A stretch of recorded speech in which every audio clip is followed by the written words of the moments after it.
very nice to have you here today, Andrea, and welcome from Citizens Advice. Andrea, do you want to kick off by doing just do your own introduction. Tell us about you and what your role is for Citizens Advice. Yeah, of course. Nice to meet everyone. So my role in Citizens Advice Gateshead is as Talent Acquisition Manager.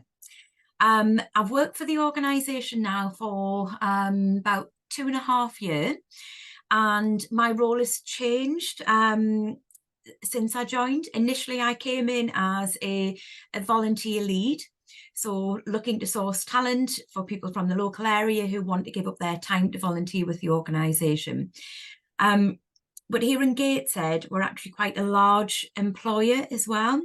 We currently have about 240 staff in the charity, as well as our I know it's a lot. It is a lot. We are actually one of the largest Citizens Advice. So we do recruit as well as look for volunteers. And then because of the way our business is grown, because of the need for our services, of course, have continued to increase month on month, it made absolute sense for me to support more from a recruitment point of view as well. So I get to speak to all the talent, see all the great people out there. And it's really interesting that you've both started to talk about volunteering as opposed to paid employment. And that can be a real natural pathway for our volunteers to grow. And it works really, really well because it is a talent pipeline. So it works really well for the charity, but it also works perfectly for the individual. Like you said there, it is try before you really immerse yourself in it, so try before you buy. So I spend most of my time chatting with people. It's something I quite like doing. It's my skill. Chatting with people, find out what motivates them, and hopefully I don't need to do that much of a selling job with people, because coming into the charity sector, which was very new for me, my background was very different. It's a big change. It's different working in the third sector. But ultimately people's motivation, and you will probably come on to this about why you would want to be involved, is because they want to give back to the community. They want to do something different at a different point in your life. So the charity is quite an easy sell, if I'm honest. People are already got that interest. So fabulous. Now, you say that you came in from a different background. What was your background? I worked in travel. So from the age of 17, after I'd left school and went to college for a year, I worked for an organisation for about 30 years until they went bust. Then I took a bit of time, and I just wanted to think, what do I want to do? I knew it was an opportunity to do something different, and I wanted to take that. I didn't want to do what I'd always done, but just with a different company. So I thought, yeah, what's my skill set? What am I passionate about? And working in the charity sector really, really appealed for me. And I did a bit of homework, and I really liked what I heard about the organisation. Although what I thought I knew about Citizens Advice compared to what it is, vastly different. I'm quite embarrassed actually what I thought we did compared to what I know we do now. All right, so enlighten us. What do Citizens Advice do? So everyone will know that we are famous for giving free and impartial advice to people who need help to find a way forward. And absolutely, that is the bread and butter of our organisation, no doubt about it. But I also thought, if you have like a dodgy washing machine, or you'd bought a faulty good, they would be the people you would go to for a bit of a moan, and they would say, yeah, I know that's not great, but what can you do? Far from it. The impact and the range of what we do is quite unique. The charity's been on the high street for over 85 years. Actually, in Gateshead, we've been established for over 65 years. And I think when you look at the change on the high street in particular, where you see no, well, other than maybe Marks and Spencer's and Sainsbury's, and names are not the same anymore. So we've stood the test of time because there is a huge need for what we do. And it does differ by branch. So you would need to look at where you live to see the services that they provide. There are obviously some real similarities, but we provide advice and support to people in the community, but also we're home to about 5 contact centres in Gateshead as well. And we also have our legal advice services. So we've got some generalist advice, but some very niche areas as well. One thing that Citizens Advice nationally will do is to empower people so they know what their social welfare rights and responsibilities are. And I think, again, it's quite reassuring. It's not about going somewhere just to get an answer as to what you can do to help yourself. It's about empowering people so that if something does crop up again in a couple of months' time, that person has got a little bit more skill, a little bit more knowledge, but also the confidence to help support themselves. Utopia for us, of course, would be to have nobody come to knock on our door. That would be great, because then we'd live in a society that was much better than the society we are in now, of course. But we support people from, goodness, everything from, you've got a noisy neighbour, you've got an issue with a fence or a tree in your garden, compared to all the way through to someone might present who's homeless or need emergency food or assistance with fuel. And we can support all of those things. It's amazing, actually. I just think, yeah, you're right. It's incredible. I am blown away every day when I hear what the advisors do. They are incredible. They have amazing outcomes.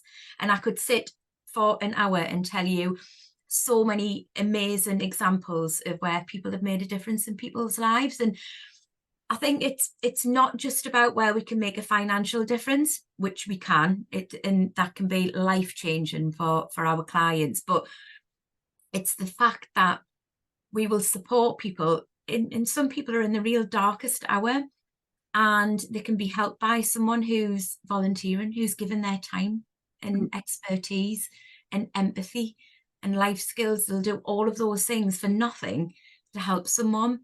And the impact that has on someone's health and well-being, our clients just say it's incredible. They're blown away by the support they get from volunteers and staff. But I think it has an extra level of niceness and just reassurance that there are people out there who want to just support people and do good. Yeah, absolutely. So there are a huge amount of amazingly talented and wonderful gifted volunteers, but what about the staff? Can you tell us more about, because obviously Citizens Advice are recruiting at the moment. Yeah. What are the main sort of roles that you recruit for? Yeah. So for majority of our roles, first of all, you can volunteer as well as get employment. So you'll often see the same roles. The main role that you will see will be as an advisor. Now, the language can be different in different branches because, again, we're all independent charities, so sometimes we will do things slightly different. So our advisor roles will either be called social welfare advisors or telephone advisors. You'll see that. But normally advice role is our bread and butter. It's what our our volunteers and staff will be trained to do. And again, how you deliver advice can be quite different. We've needed to change, and this will not just be exclusive to Gateshead, but as we've gone through the pandemic, and I'm sorry to mention COVID because every conversation still needs to have COVID mentioned, doesn't it? But the world changed and our services changed and how we delivered advice changed.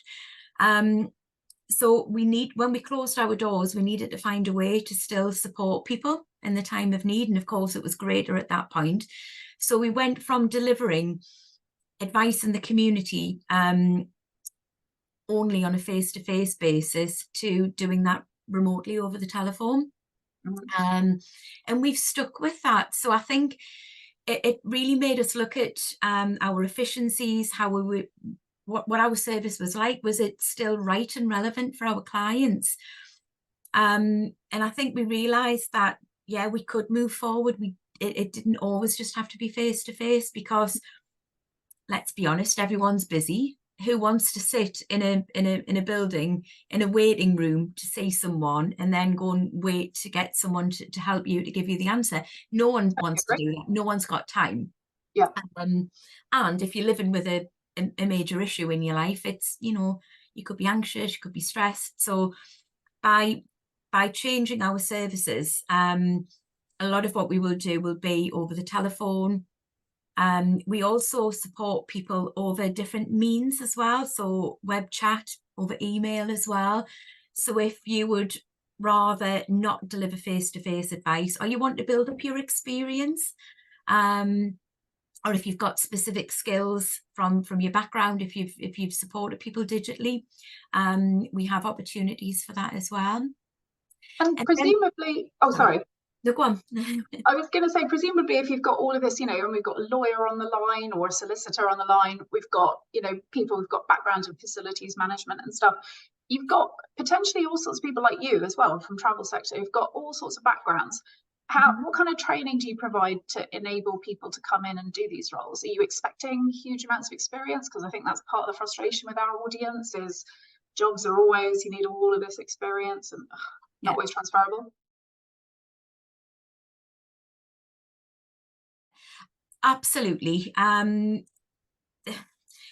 We can support you and give you access to all of the tools that you will need to do to be able to do an advisory role. So even if you've got some experience in a particular area, for instance, at the moment we are recruiting for discrimination advisors who work within our legal services team. We've recently recruited a housing solicitor. Those specialist roles, we wouldn't always have a volunteer position for those, but we would for paid staff. But in any of our volunteer roles, we basically look for the people skills. We look for emotional intelligence. You know, we look for people who can demonstrate resilience because it's a challenging role. Everything else we can impart and share the knowledge and the experience that we have in our workforce and volunteer community, and the rest you've got access to. So the training is robust. And I say that with a wry smile because it can be a bit intense as well, especially if you're going to advise people, because there is a whole host of topics that you'll need to have an understanding of. And but I always say to all of our volunteers and new colleagues as well, we don't expect everyone to remember everything. It's just knowing where to find the answer. And one thing that I will say, the charity, and this will be nationwide, are really good at doing is supporting staff and volunteers, because you're delivering something really important that will have an impact on someone's life. It's not just a case of you find the answer and you deliver that to the client. You will check in with more experienced people. You will have access to session support. So again, you know, from a real comfort point of view, you're going to get it right because you've checked with someone. So important. It absolutely is really important to everyone. It's really important to the clients to get the best outcome. It's really important to you, so you know, peace of mind, you're getting it right. And it's really important to the organisation, so we can prove to our funders and to our insurers that we've got a really good quality framework to protect everyone that's involved. Yeah. And I think it's really interesting, actually, if you think of volunteering and all of that great feeling you get because you want to help someone. But a lot of what we do, and a lot of our volunteers, I would say, are real professional volunteers because it's a professional environment. So it's you get all that feel-good factor, as well as, you know, knowing that you're working in a structure in a big organisation. Yeah, I know one of our other volunteers within Brave Starts, he's also a volunteer with Citizens Advice. You know, he's an engineer, he's an organisational psychologist. I mean, you know, professionalism coming out of every ear, really. So yeah, he's like, I work amongst brilliant people there. Tell us a little bit more. I mean, what is it that makes Citizens Advice? You've clearly got a great culture, you've got all of the training, you've got all of the support, you've got a nice community of people around you, usually people with a kind of that professional kind of background and that professional angle or desire to work in a professional manner, serve people well. So that all sounds great. Are there anything else that in your mind, that makes Citizens Advice a great place to work? I'll talk about national first of all, because I think that's probably more relevant. But as an organisation, it's very inclusive. We do like to reflect the local community as well, and I think that's really important. People need to feel that they can walk through the door. It's a comfortable place to come and access support. And that ethos and that culture is a real thing, because I think culture is something that can be talked about an awful lot in an organisation, but it is very evident in what we do, and how you feel as a member of staff. In Gateshead, I can obviously give you a little bit more about what we do, but some of these threads you will find up and down the UK. We were recently, well, all of the offices do my brain's gone, what is it? An engagement survey of staff. And invariably the results are excellent. It's always about, I was scored at 97%, said that we were a great place to work. I know. We were actually recognised in the Great Place to Work survey as well. We're also recognised as a great place for women to work, which again I think is really empowering. A couple of women on the line. I know. But I think the organisation is very forward thinking. Specifically in Gateshead, last year we took part in the 4-day week trial.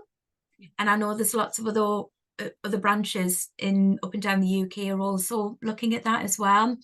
And I think we can officially say the trial's ended and we're now doing this. So, and it's amazing. I know Anita, I can see you're like, oh, wow, that is incredible. And it's amazing. We are gifting people with one of the most important things you can gift, and that's time.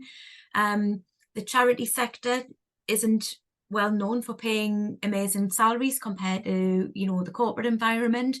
So whilst, and we don't want to just take advantage of people's good nature, come and work for us because you're doing good, brilliant, but ultimately, there's other things that you need to tick. So giving people time is hugely important. And just that innovation and thinking how brave it is of an organisation to do that. So it's the culture about supporting clients absolutely reflects the culture of supporting volunteers and supporting staff. We've got initiatives that recognise we're living in a cost of living crisis. So, for instance, we provide healthy snacks, cereals, access to fruit. So some quite small things, but things that can be really powerful for people.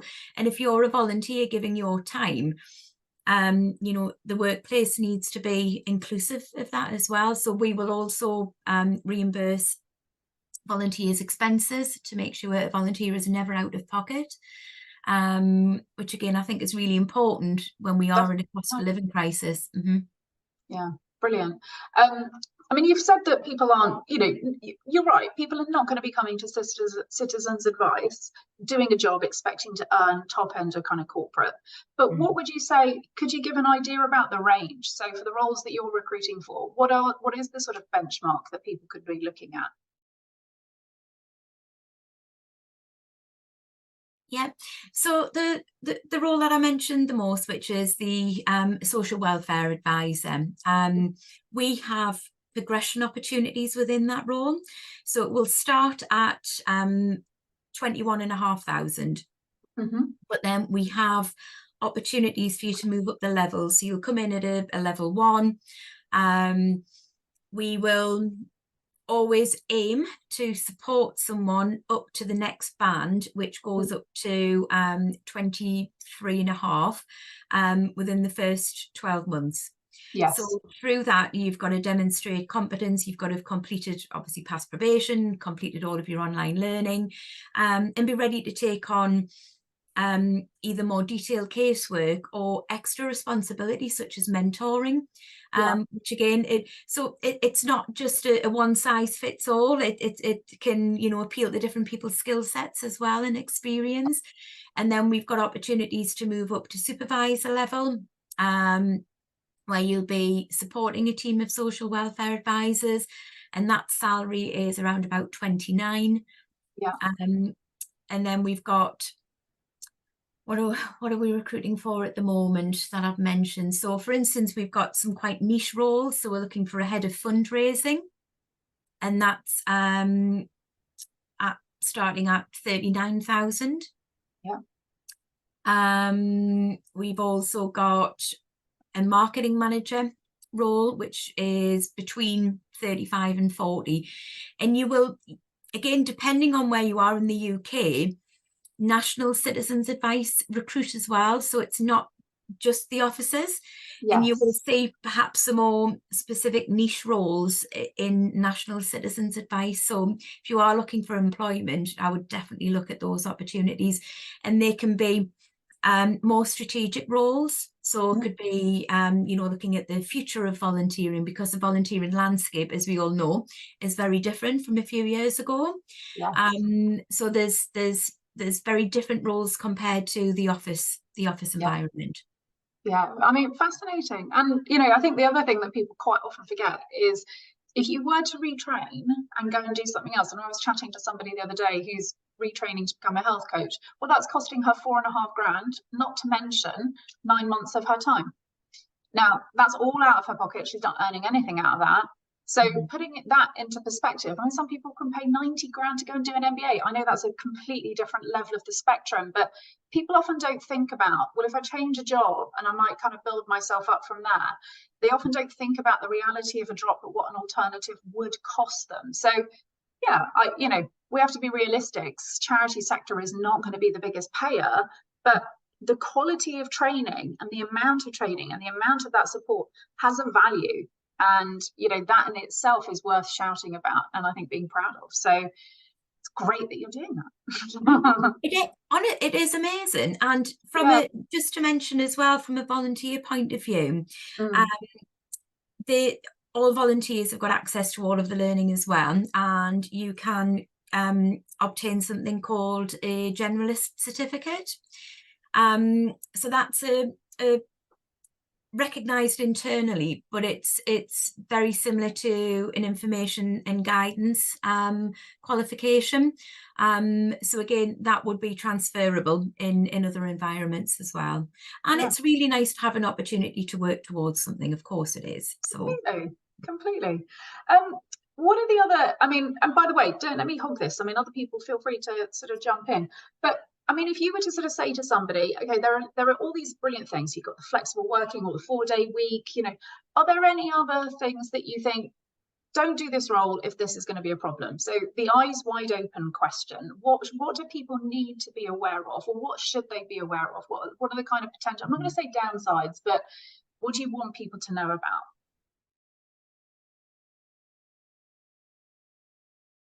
You need to, it's a really good question, because of course we don't want to put people off, but you need to be mindful that you will come into contact with people who could be going through a horrendous time. So again, if you're very sensitive, or if you've had lived experience of something that could cause, you know, to trigger something in yourself, you need to be mindful that you may come across people who are living through a terrible time. I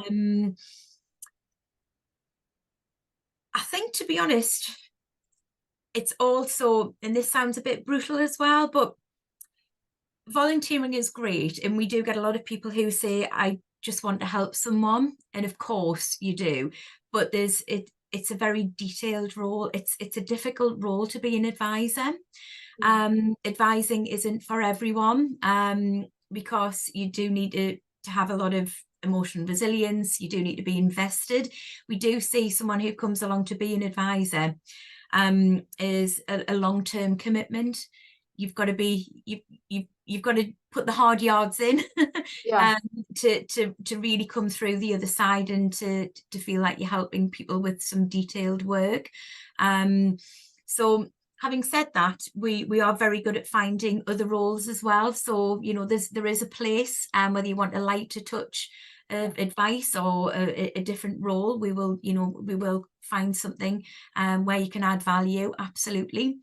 But it's not for the light-hearted. It's difficult. It can be frustrating, of course, because we can advise people and they can, you know, not want to take advantage of the advice that we give, and that's fine. We don't tell people what to do. But so I think it can be more involved than what you would imagine. Yeah, I think that's it's really good, because as much as all this training and so on is available, you don't want to be spending a lot of time on someone who, as you say, is going to walk out the door 6 months later. So it's important to know that. Assuming that people are interested in applying, what does the application process involve? What does it look like? And do you have any tips for people? Yeah, so I know we have some similarities up and down the UK. The process for volunteering is basically just checking your understanding of what we do. We'll check for some key skills. I know we like to make it as easy as possible. It doesn't need to be onerous. No one wants to jump through hoops. But it's just about understanding what you know, understanding what you're willing to learn as well, and you know what you want to be shown. So if people don't have great technical skills or IT savviness, as people always like to talk about, providing you're willing to learn, we will support that. So you can go onto your local office's website and they will have their own process. Normally it will be an online application and someone will get back to you. National Citizens Advice, you can also apply on their website and they will filter the application through to the office that will be closest to you. So it should be very simple and straightforward. And then the next steps would normally involve speaking to someone like me in your local office to chat to you about, you know, what they need. And if you could help out. I would always encourage, even if you're going to do a role that is remote, to go into the office to get a feel for the place, to see what it's like. Yeah. And also to see what our clients experience, so you can get a feel for the types of issues that our clients will bring to us. I think that's really important, to get that level of understanding and to see it before you start to get involved.